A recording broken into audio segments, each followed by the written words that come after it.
अप्रैल 2026 एक आम नौजवान के लिए जे.एंड.के में सुबह की पहली किरण उम्मीद नहीं बल्कि एक नया डर लेकर आती है। डर कि कहीं आज फिर कोई नोटिफिकेशन हमारी सालों की मेहनत पर पानी न फेर दे। हमने पढ़ाई की, हमने लाइब्रेरीज में कई रातें खर्च कर दी सिर्फ एक परमानेंट जॉब के लिए। लेकिन क्या हो अगर मैं आपको बताऊं कि जिस कुर्सी की आप तैयारी कर रहे थे वो पिछले दरवाजे से किसी और को बेच दी गई है। 23,000 के करीब ऐसी नौकरियां जो आपका हक थी वो अब आउटसोर्स कर दी गई है। आउटसोर्स मतलब अब सरकारी दफ्तर में बैठने के लिए आपको JKSSB की नहीं किसी प्राइवेट कॉन्ट्रैक्टर की चापलूसी करनी होगी। Welcome to birth.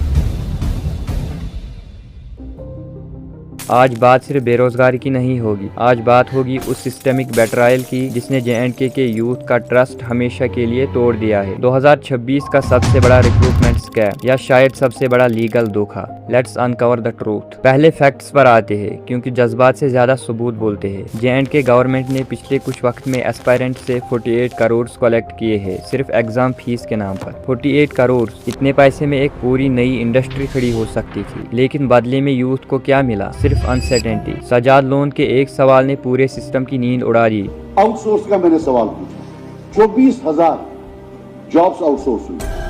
जब ये रिवील हुआ कि 22,800 से ज्यादा जॉब्स प्राइवेट कंपनीज को दे दी गई है, इनमें से 16,000 पोजीशंस जनरल डिपार्टमेंट्स में है और 6,000 से ज्यादा हमारे हॉस्पिटल्स और मेडिकल कॉलेज में। सोचो जरा, एक लड़का जो ऑफिसर बनने का ख्वाब देख रहा था वो अब एक प्राइवेट कॉन्ट्रैक्टर के रहमो करम पर है। क्या यही था वो बदलता जम्मू कश्मीर जिसका वादा किया गया था? Leader of opposition Sunil Sharma ने इसे क्लैंडस्टाइन बेट्रायल कहा है। करने वाली उम्र सरकार ने 24,000 नौकरियां एक कंपनी को देकर आउटसोर्स कर दिया।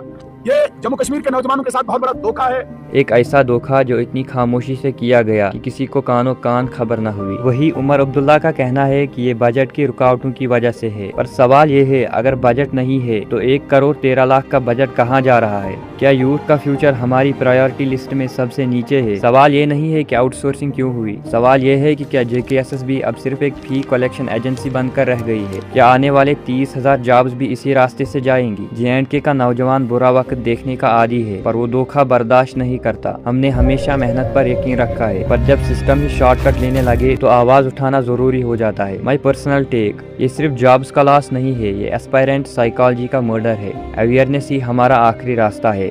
Share this video with every aspirant जो आज भी किसी लाइब्रेरी में बैठकर उन 23,000 आउटसोर्सेड सीट्स का इंतजार कर रहा है। रिक्रूटमेंट का ये हाल तो आपने देख लिया, लेकिन क्या आपको पता है कि हमारी मिट्टी और हमारा रोजगार यानी हमारा एप्पल इंडस्ट्री इस वक्त किस तबाही से गुजर रहा है? वहाँ भी कुछ ऐसा ही हो रहा है जो आपको जानना जरूरी है। यानी हमारा एप्पल इंडस्ट्री तबाही के दहाने पर खड़ी है। इस बेट्रायल के पीछे की एक और बड़ी कहानी जानने के लिए स्क्रीन पर आ रही मेरी इस वीडियो को जरूर देखिए। मैं आपसे वही मिलूंगा।